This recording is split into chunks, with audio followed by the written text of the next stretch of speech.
Hey, this is James Miller for VFX Nomad, and this is our introduction to Clarisse. Alright, we're near the end, I'm pleased to say. So right now we're looking at how to clean up our render a little bit, how to actually get it out of Clarisse, and then we'll touch on the AOVs. So before we go much further, I'm actually going to save this project so it's the same as what you pick up. So overwrite that guy. Yes. Okay, cool. Samples wise in Clarisse, there aren't a lot of places to look, so I like that. If you click on the path tracer itself, here at the top, you've got your sample count and distance. It's more than likely going to switch over to something reasonable when you click on this. So you can see that your filter width changes to 3. That's kind of how many pixels around it's looking for the blending. And then this is normally for edges, so you can increase your anti-aliasing up here. And if you're seeing blocky edges, you can click this, and what it does is divides each pixel by whatever number that you've put in there. So be careful because it's exponential. You don't want to get too carried away. So that's one way to do it. Clarisse can be quite noisy in the spec. So this is how you're going to get the most bang for your buck getting out of it, but it can get a bit crazy quite fast. The other way is on each material, if your indirect is noisy, then each of your materials, you've got this ability here to change the sample count. So by default, it's going to use whatever the render settings are. Okay, so if you need more bang for your buck, you're going to crank these guys up and improve the sampling or indirect coming off that particular object. And then if your shadows are noisy or anything direct is noisy, you're going to want to change the sampling on your lights themselves. Down here you've got your samples, 512's pretty decent, and then you should have the same thing here, so you got 16 down here. By and large with the lights you should look at the shadows to kind of check and see if that's noisy. Yeah, you can play with this if you want to check out sample settings or whatever. By default you're probably going to want to have the path tracer a little bit higher, maybe on 4, but for this one we can just leave it on 1 for a second.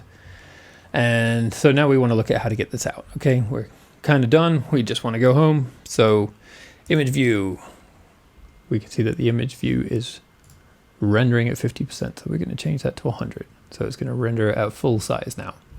Then we're going to click on our layer. Everything's plugged in. Everything's happy. We're looking at it. Imagine you have multiple layers. You want to make sure that they're on, or you know, just get an idea of what it is that you actually want to render. In this case, I just want to render this layer. I'm going to you can F2 on this and just give it a name. So we're going to call it beauty. And I want to render this out. If you click on the layer and you look about halfway down, you're going to see that it has a frame range. And then below that, it's going to have an option for render to disk, and it's going to have enable deep. If you click on here, this is a bit of a bug that happens sometimes, but if you click on here, that's now enabled. As you can clearly see, it's still grayed out. If I click on here, nothing's happening. I can't pick an output file, bad times.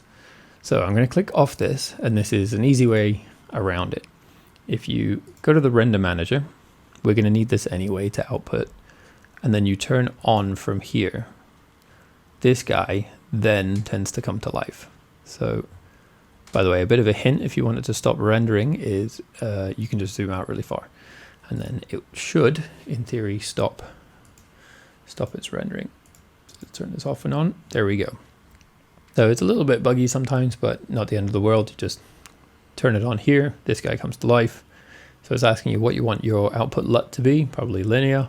And then, yeah, more or less, you're just going to leave it as it stands. And we're going to give it a name. Let's go back out here. And we're going to call this, let's say, we're going to call it duck. That is a pretty descriptive name, and save. And then choose how many frames you want. In this case, the camera's not moving, so there's not really any point in having more than 1 frame. So I'm just going to go 0 to 0. And that's about it. I mean, if you want a deep, you could do it, but yeah, no need here. I've ticked deep. It's doing frame range 0 to 0, and that's about it. So we're just going to say render. Off it goes. It's having a bit of a think about rendering out this image, because if you remember, I came out from the image, so therefore it never actually finished rendering, and now it's trying to render it at 100%. I'm going to give this guy a second to finish cooking, and then I'll come back to you. Okay, so our image is finished rendering. Here he is. And we just hit done. I can either go to that image or I can show you what it would look like because it'll just be here. Yeah, and it's kind of looking okay. Things are all right. If you ever want your history, it's just here. But in our case, this is the image that we were all hoping for. You can just go here and find it the same kind of way if you want. Click on the desktop and I just rendered him here. So there we go. Same thing, full res.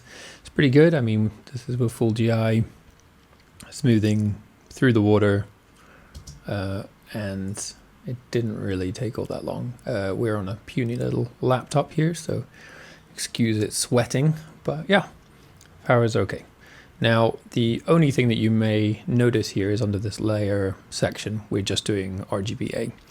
If you wanted to have some AOVs, so they're the additional layers that you might want to output, such as the depth of something or p-world or any utility passes that you might later use in comp. I mean, if that doesn't mean anything to you right now, then don't really worry about it. We'll get to that when we do some fun tutorials about cool stuff, which I have yet to make up. But when we do, you may want some AOVs. So just to show you how and where they are made, I'm going to zoom out so it doesn't render. You click on the layer, make a new tab, and then look for the AOV editor. And by default, there's going to be a whole bunch that's already ready for you. So you could add your depth.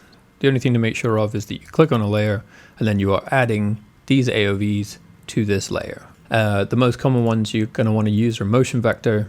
You're going to want some depth, and then you're probably going to want some diffuse and specular. So diffuse, specular, and then in our case we have reflection and refraction. Now you'll see that some of these are gray. That means that there is nothing in those channels. Even if this renders and outputs, it's outputting a motion vector, which we're not moving, so it's going to be blank, sorry. A bit misleading. And the other one is the depth. It's going to give you a depth value. So if you look up here and you look at this number, you can see that it changes. And if we were to stick this in Nuke, you then begin to see that in the background. There is that image. Okay, so we're pretty much done. With the AOV, sorry, in here I put diffuse, specular, refraction, and as you can see there's nothing in here. But if we open up these guys, I didn't quite realize, but they have a new AOV tab, PBR, and then that actually contains the diffuse. So I guess these ones must be legacy, or yeah. So I think they're legacy, so we don't want them. So we're going to highlight these guys, delete, and then we look, and there we go. We're not going to go into a masterclass of AOVs at the moment. This is just to show you where they are. So we have covered what the interface does, importing, laying things out, applying materials, importing textures, creating lights, creating images, where the samples are done, exporting, and in theory what you would do with layers if you wanted them. Congratulations on getting this far. That was very boring, but hopefully informative. And yeah, in the next tutorials, hopefully we'll do something that's actually fun and we'll make something. All right, cheers, thanks for watching. And for future tutorials, check out VFX Nomad. Bye.